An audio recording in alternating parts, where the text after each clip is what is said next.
Chief, could I offer you? Promise, Eze. Huh? Promise, Eze. Promise, Eze. Offer more about you. Chief Welfare Nigeria Community China. Okay. You're welcome to China, eh? Thank you. How many times did you go to China now? First time. First time. Oh. This is where? From Jos, this is all I have. From where? Jos, Plateau State. Plateau State, oh, that's fine.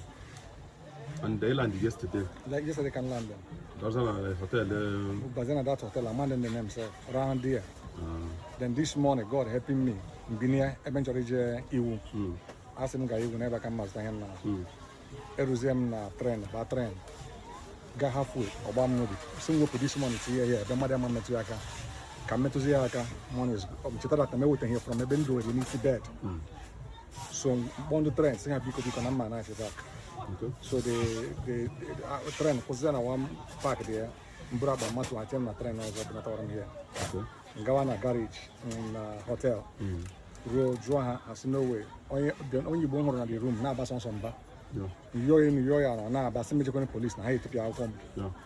The second thing I can only here for where I try here for now, Baba Chamba, and Yokatanda and Dajo, and put outside. Those are confused.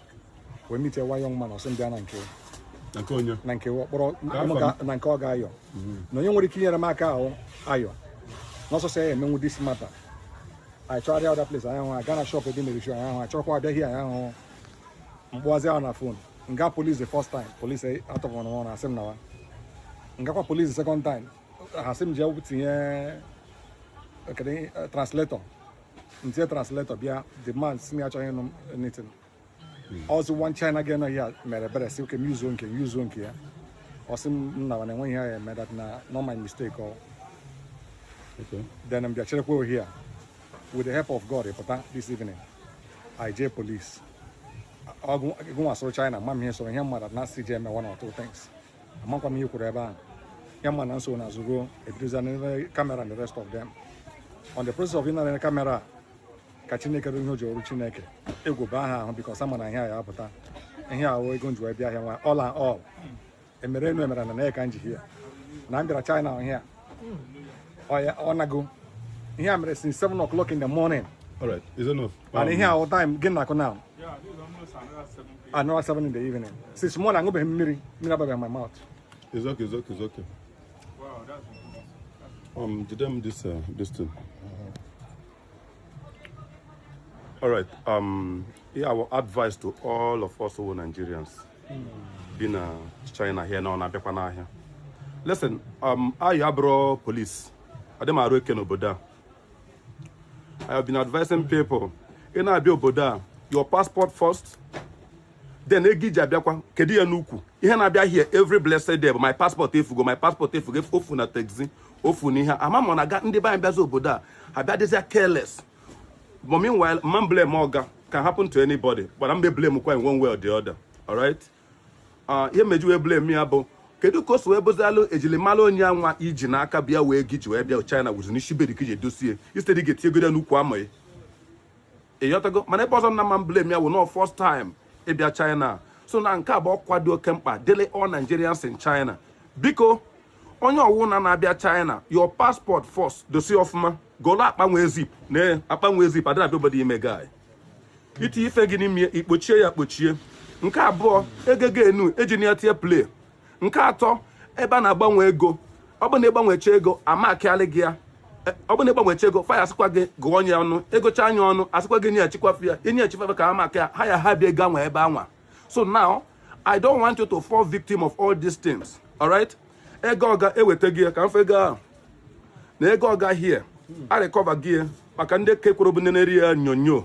My name is Ogen Potas, the money also wages and Guabazan, their process and everything. So they're not granted the hotel that you will have a camera on, which I buy a camera on by special grace of God. I recover again.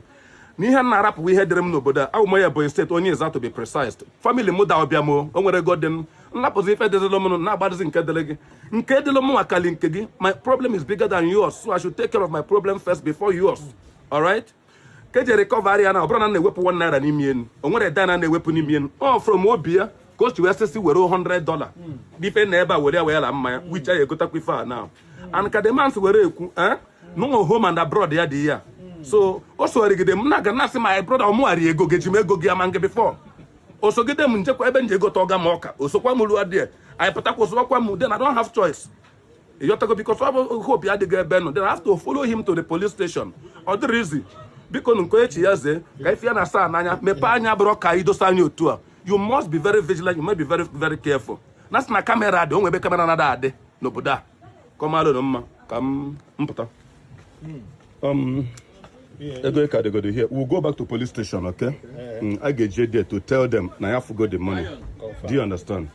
Mr. Fred agreed to. Maybe we need advice. The most important thing is that anybody in Abia, China should be intentional about his movement in China. The reason why you are coming to China, you must focus on it and face it, and be sure you are very careful to keep the rules and regulations of this country.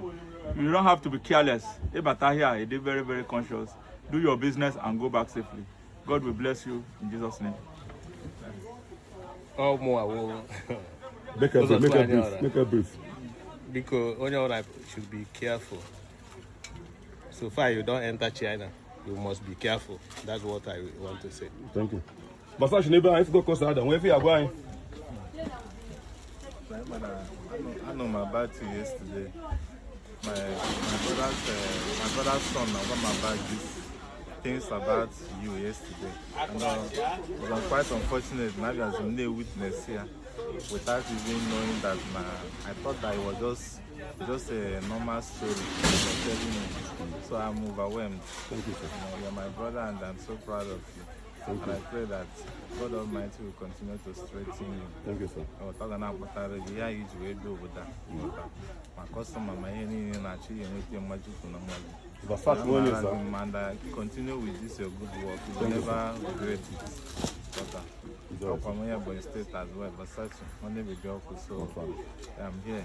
I'm so proud to have you as a brother. Thank you, sir. Keep to your good work. God will continue to bless. It's all right.